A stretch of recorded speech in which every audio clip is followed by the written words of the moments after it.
Yo, this is Dorky Diggity Dave, and today we review... Yo, this is my movie! Why don't you go see the Hitman's Bodyguard,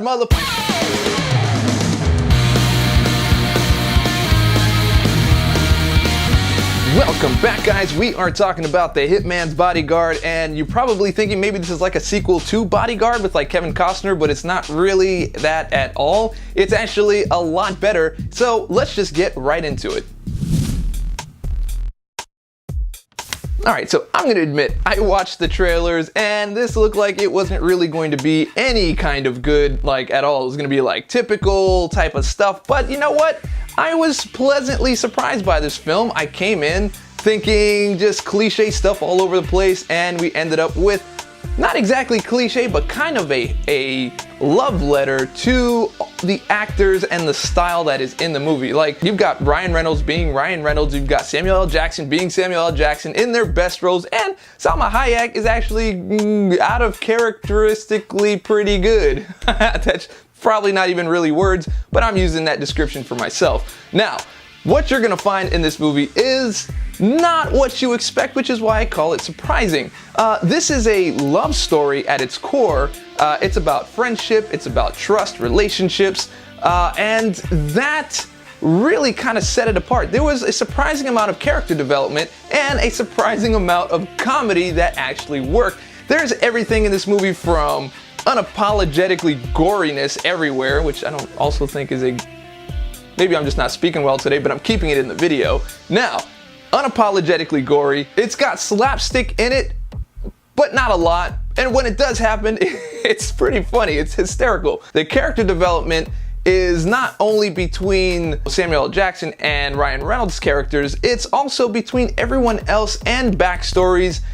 And there's a couple of twists in there just to add to it. The action is great, the fighting is great, and I really think you're gonna find yourself being highly entertained by this movie. Now, it's not to say it's the greatest movie out there. It's not to say this is such a fantastic film, but this is a very good time at the theater. You're gonna have fun. It's definitely a popcorn flick, and it's got some depth to it. I loved the music that was in the film too. They had a really nice music choice, and it went really well with the scenes. And also, the director chose some really interesting angles with the camera. There was some really good camera work in there. There was a lot of interesting fight scenes that were well choreographed, well shot, as well as a couple of surprises with some one shot, one cut style fight scenes that I know they probably still cut it in the end, but the style still worked and it's impressive to watch. Having Gary Oldman in the film as the villain is ridiculous. All right, this guy's got some chops, and it's actually impressive just sit there and watch him do his thing.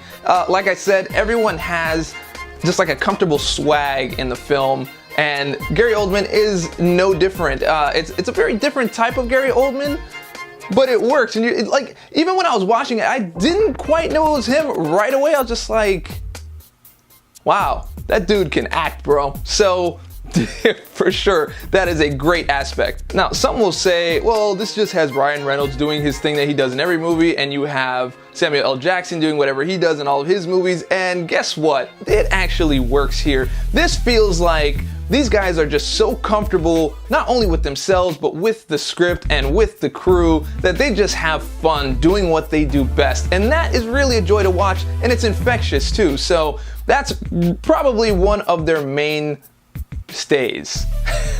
Their mainstays. Really, the only thing I can say about this film is there are a couple of cliche moments. There are a couple of moments where the acting isn't that great, but it's not like anything that you really remember. They're just little spots here and there, but they do try to flip it on its head, so it's not something you would expect the whole time. But yeah, very, very minor gripes with this film.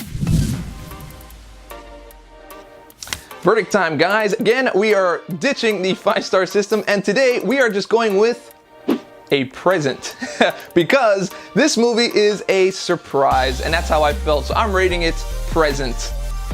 Maybe that's not the greatest name, but that's what I'm using for today.